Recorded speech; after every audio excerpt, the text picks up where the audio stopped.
military today, particularly infantry, artillery, and tanks? Well, we have to go back and look at where Russia was in February of last year. And at that point, one of the reasons that we grossly underestimated Russia's military potential was that Russia had a very small army. You had perhaps 200,000 Russian soldiers, of which 150,000 or more, 170,000 were professional soldiers. In other words, soldiers that had been enlisted for pay. And the assumption was that this army would not last long, that this army was not motivated, the army was not sufficiently trained and disciplined and so forth. Well, I think those things were erroneous, but what the Russians concluded is that contrary to their expectations, they thought that this smaller force was all they needed for national defense. They got an education in eastern Ukraine that wasn't the case, because they were facing a Ukrainian army that was larger, 450,000 regulars with another 200 plus thousand reservists. And they decided that we were going to back that Ukrainian force come hell or high water, as they put it. And that's why you had a dramatic change in Russia. So within a few months in the summer, the decision was made. We've got to mobilize more forces. We've got to expand the armed forces. Today, we've got about 740,000 troops in and around the theater that we call the Ukrainian War Theater. Of that, perhaps 550,000 are sitting in Belarusia and down in southern Ukraine and in western Russia, ready to involve themselves, let's put it that way, invade, intervene, use whatever terminology you want. And they now have infinitely more modern, newer equipment than they did previously. They now have over 1,500 brand new tanks, more than 2,000 artillery systems, rocket artillery, missile systems. The truth of the matter is that what we have done is effectively expand, modernize, and professionalize the Russian army, creating something that did not previously exist. And by the way, it's not going to go away now. Let me run for you a clip from our CIA friend, who, of course, makes the opposite argument. So just to set the stage for the clip, he was boasting about how weak the Russian military was in Afghanistan. That's how the clip starts. And then eventually, it's about 45, 50 seconds. Eventually, he comes around to his views of where the Russian military is today, decidedly different from yours. Jack Devine. Nobody knows Afghanistan the way you do, Jack, but that was the death throes of the Soviet Union. That was not Putin with a modern army. Well, first of all, I dispute he has a modern army. He's now demonstrating to the world he doesn't have a modern army. He has a lot of modern weapons. But he has a more modern army now than Gorbachev had in the Afghan days. Yeah, but look at what Afghanis had, AK-47s. Look at what technology has done for the Ukrainians and all the sophisticated technology from drones to cyber intelligence. His army is not showing itself very well. It's a surprise to all of us, although this is the second time I've been surprised, because when I went in to do the Afghan program, I was assured they were 10 feet tall, and then every day they shrunk a quarter of an inch. So I think what's showing here, and I think it's the big story, he has paramilitary functioning as his cutting edge because his own army. Now they're fighting. Remember, Judge, you and I talked about dissent and how the things crumble when you start to lose. Watch the dynamic between the Wagner group and the military. All right. When he says paramilitary, he must mean Wagner. And before we get into whether Putin's political stability is crumbling, which it doesn't seem like it is at all, please assess what he said about the Russian military. Well, obviously, I think he's wrong, dead wrong. I think this Russian army is infinitely better than what they had back in the 1980s, and certainly better than what we saw in the 70s. I don't want to waste too much time going back over the Afghan. No. There's no reason going through that. And I don't even remember how we got onto it. I was tweaking him a little bit. I can point to numerous examples that we have. We have some video examples, reports from Ukrainians that have come up through the system without being altered. The bottom line is that the Russians are proving to be very tactically competent. They've learned how to fight very, very effectively in this different environment. So I don't share his views at all. In fact, I think the opposite is the case. I think the Ukrainians that began with a reasonably good force and a lot of very motivated people, now have a few motivated people left, but the force itself is destroyed. And they are trying to fill it out with people, boys, young boys, women, older gentlemen from 40 to 60 that just are not up to the task. So I think he's dead wrong in all of that. But I think the Wagner Group is interesting because people don't really understand what it is. It is a Russian national formation. It was formed for different kinds of reasons. Originally, it was. Let me just stop you. Is this what you think he's referring to when he says paramilitary? Yes. Yeah. Okay. And he doesn't know what he's talking about because there's nothing paramilitary about the Wagner organization. They have tanks, they have artillery. They are equipped just as well as the Russian army, in fact, with cutting edge capabilities, drones, and so forth. So I think he's sitting around thinking about Wagner as it may have been a year ago, when it was really much smaller and designed for military assistance and advisory work, much like our own military assistance and advisory brigades, which are small and very light. The Wagner organization now is brilliantly organized and equipped, and it's being very effectively led on the ground. And this bickering between Wagner, his famous leader Prigozhin, who likes the cameras, he's sort of a bella figura. He wants to be in front of the cameras all the time and advertise himself. Putin is kind of sick of it, I'm sure, but at the same time, Putin appreciates the hard work he's done. Putin's not going to allow that to get in the way of anything. And Gerasimov, who is ultimately in charge, what has he said to the media lately? Nothing. Well, who commands the Wagner group? Is it Prigozhin himself, or is there some line of authority from the general who's been silent down to them? Yes, there is a line that goes from Gerasimov straight down to the top Wagner command structure.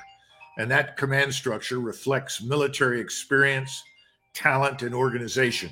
It's effectively a core size element designed to operate independently for brief periods of time. But they're now closely integrated with the Russian army. Whenever they've had serious problems breaking through, whenever they've needed more artillery or air support, they have gotten it from the Russian army. And they've also been supported by Russian elite light infantry formations like the airborne forces. So I wouldn't make much of the alleged dispute there at all. You have pointed out to me and to others that in the past 24 hours, the Russian missiles have been a barrage all over Ukraine. You pointed out that Ukraine's air defense has failed to shoot down a single missile. You pointed out that the Patriot batteries, which we've given them, will not help against cruise missiles. How devastating has this been in the past 24 or 36 hours on the ground in Ukraine? Well, I think you should put that map up. Gary, put the map up, please. If you look, this is the map of the entire Ukrainian state. Right. And all the red circles and areas involve strikes from missiles and drones. Wow. And they're all precision strikes. It's virtually all over the country. It was an enormous and massive strike. Now, their focus, with very few exceptions, was overwhelmingly on energy production and transmission. They wanted to bring the railroads to a standstill, which has largely happened. They wanted to deprive everyone, military and civilian, of energy wherever they possibly could. That seems to have worked. Now, they know from experience that the Ukrainians will double down and try to repair the damage as much as possible. But the damage now is really horrific. It's beyond their ability to rapidly repair. Gary, can you put the map up again? Colonel, if you're sitting in the Pentagon, not you, Colonel Douglas Macgregor, but if you're part of the group that's doing what President Biden wants them to do, and you see a map like this, what do you say? What do you do? What do you advise? I mean, this is devastating. There's barely a section of the country that they haven't hit. Well, I think you conclude that the Russians can do what we can do. And I think that's important to understand. Secondly, you conclude that contrary to what was advertised early on, the Russians aren't running out of anything. They're not running out of missiles or rockets or artillery ammunition. Their factories, their manufacturing facilities are running 24 hours a day, 7 days a week. They're on a war footing, and they're putting out all the materiel that the armed forces need. Now, there was no follow-up immediately on the ground, Judge, because we're in the mud. No follow-up by whom? By Russian troops moving into the areas that were devastated by the missiles? No, there's none. Because of the mud. And I've sent you some videos of the mud. It's legendary. Remember, you've got 10 to 15 feet of black earth soil. You drive a tank or a truck, anything, off-road, off an asphalt road, any paved road, you risk sinking 5 to 10 feet into the muck right away. Ooh, that'll stop the best of tanks, will it not? Of course, it doesn't make any difference who you are. The Ukrainians are in the same bad situation as the Russians, except the Russians are not being bogged down, but the Ukrainians are. How do you retreat or withdraw from contact with the Russians with all of your heavy equipment? It can't be done. And they're sinking into the mud and the muck too. I want to show you a picture from a drone of the devastation of a small village. This was taken this morning. It's a small Russian town called Zoloshiv, Zolochiv. I don't know where it is. Mm-hmm. It sort of shows the indiscriminate destruction of this village. I don't know if civilians have been killed. Just an example of what the missiles that the Ukrainians can't shoot down are doing. Let's stop here for a second. First of all, this is near Lvov, which is the far western side of Ukraine. This is over near the Polish border. Ooh. So that's pretty profound that the Russians are destroying villages in that part of Ukraine. Well, you said the Russians are destroying villages. First of all, we don't know what was sitting there on the ground. Right. We don't know if it was an air defense site, whether it had a radar. Well, no, I'm not suggesting war crimes. I'm just suggesting I was inartful. I appreciate the correction. They're attacking areas where they believe there's an energy source, but it's very far west. Yes, of course. But they may have also attacked it because there was something there, some supply depot of some kind. We just don't know. We didn't have a picture of it before it was destroyed.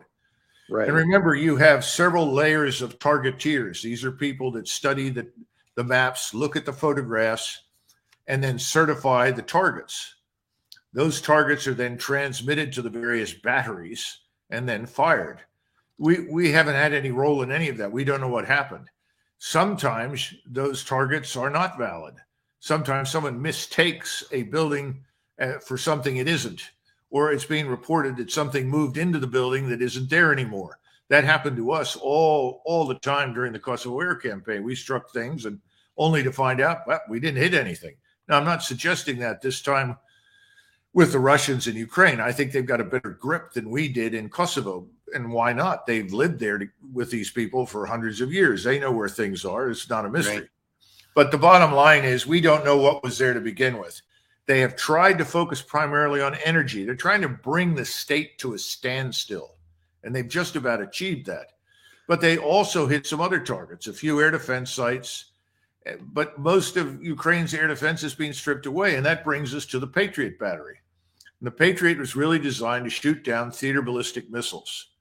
Now, those exist. The Russians do have theater ballistic missiles, and they could be used to protect against those. But they're not really designed to deal with drones. They can shoot down aircraft. But again, if the aircraft launches from a great distance, a set of cruise missiles, they may be able to shoot 1 or 2 or 3 down. But every time you shoot or engage with the Patriot, you're shooting 2 of your missiles. Now, if there are 50 or 60 targets, do the math. You've just expended 120 missiles. Well, where are you going to get more missiles? Correct. How rapidly are they going to show up? Correct. And you know, this is problematic. We've trained 90 Ukrainian soldiers to operate the Patriot system. But I can guarantee you there will be contractors there from the West, Americans, Polish, German, in whatever uniforms, civilian clothes, to supervise this because it's just too complex after a few weeks of training to turn over to the Ukrainians. We're training Ukrainian fighter pilots in the U.S. to fly F-16s. How dangerous is that? There are 30 to 35,000 Ukrainians training in Germany, the Czech Republic, Great Britain, the United States, Canada. They're all over the place, being trained in various ways. All of these people have to come back at some point and then plug back into the force. As far as the F-16s are concerned, I would not expect much from any pilot with only a few weeks or a few months training. And I don't think we do. And my concern is that if that happens, if we actually provide those F-16s, we may end up doing something the Russians did during the Korean War. And that was that they actually sent their pilots in MiGs to face us because the Koreans could not learn how to do it quickly enough.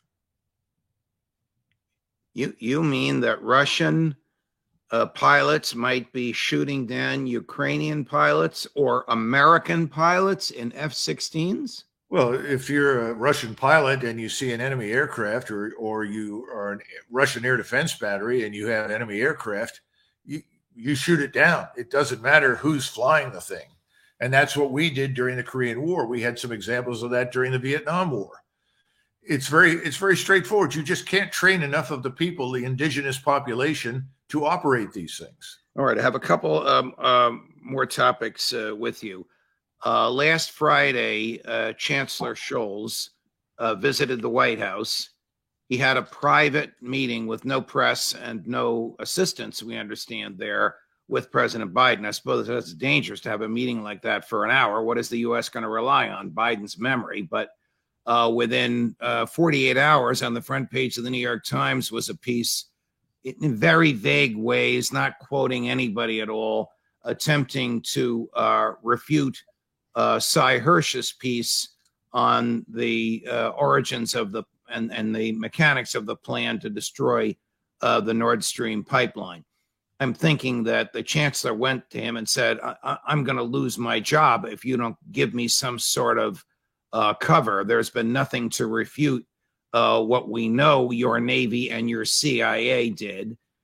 And so somebody called him one of their favorite New York Times reporters who wrote what they wrote. What do you think?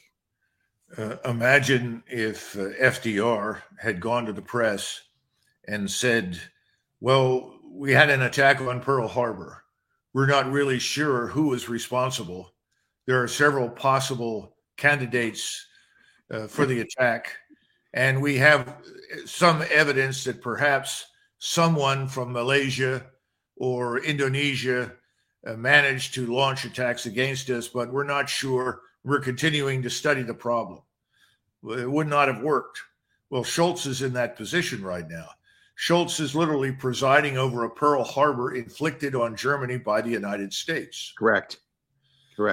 And what's he going to do if he doesn't stand up and behave like the chancellor of the German state and condemn us for what we've done? And he's not prepared to do that. He's afraid to do that. Then he's going to make things up. And he was helped in his effort to make things up. Probably what they talked about. President Zelensky has asked President Biden for cluster bombs. No, I thought cluster bombs were the use of them as a war crime because, you know, they explode late and they kill people well afield from the target. So tell us how they work and do we have them?